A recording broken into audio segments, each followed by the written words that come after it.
in terms of its confirmed connections, and you talked about this on Twitter, he did work with Malcolm Nance, right? The former, or I'm not sure if he's still with MSNBC, but the guy who really hyped his own record of military service to pose as like a national security expert, fanatical Russiagator, has blocked all of us who dared question Russiagate, calls us all traitors, and apparently, and then of course went to Ukraine, pretended as if he was fighting on the front lines against Russia, when, as you pointed out, he was merely just tweeting from a safe house far away from the front lines. And apparently, these two, Malcolm Nance and this would-be shooter, came into contact as part of the attempted shooter's efforts to recruit people.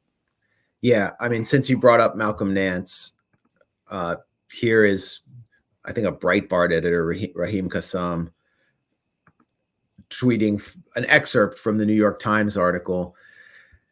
And this is a New York Times article called Stolen Valor, about phonies and military veterans inflating their record, like Malcolm Nance, claiming that they're fighting on the front lines in Ukraine and destroying Russian units in order to raise tons of money, which they then send back to themselves. And it writes about this huge dispute within the International Legion between Malcolm Nance and other figures. Nance has left Ukraine but continues fundraising with a new group of allies. One of his allies is named Ben Lackey, and he told his fellow volunteers that he was once a Marine, and wrote on LinkedIn that he'd most recently been assistant manager at Longhorn Steakhouse, but the Pentagon has said he has no military experience. He's a liar. He wasn't an assistant manager. He was just a server at Longhorn Steakhouse. I mean, they're even inflating the record at Longhorn Steakhouse. And he said he lied so that he could join the Legion.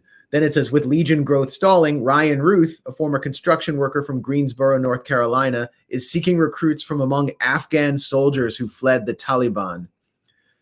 Mr. Routh, who spent several months in Ukraine last year, said he planned to move them, in some cases illegally, from Pakistan to Iran to Ukraine. He said dozens had expressed interest. We can probably purchase some passports through Pakistan, since it's a corrupt country, Routh said in an interview from Washington. So he was in Washington at the time and not in Kiev.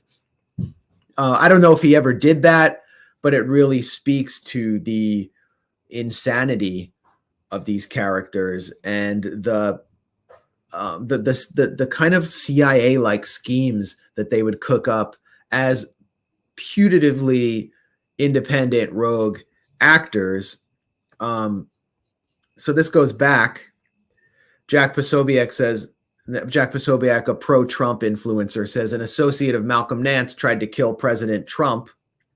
So Malcolm Nance chimes in, MSNBC national security fraudster who hyped up the Russiagate hoax.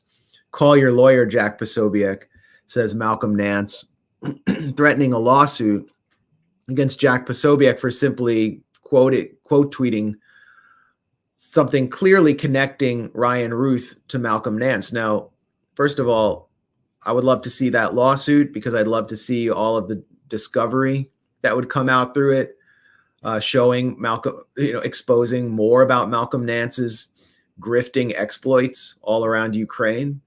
But also, I mean, there's the question, was he associated with Ryan Routh? Did Jack Posobiec lie? So at this time, when I was being locked out of my Twitter devices, I still had access to my phone. So I was able to read as much as I could of a 291-page book that Ryan Routh had published and put on Amazon for $3. I'll talk more about the book in a second, but it contained a lot of valuable information about what he was doing in Ukraine, who he knew, and he apparently knew Malcolm Nance. So I asked Malcolm Nance, are you the Malcolm that Ryan Routh refers to fondly in his memoir about the International Legion? I don't know if this could have been Eddie Moore of a body slam.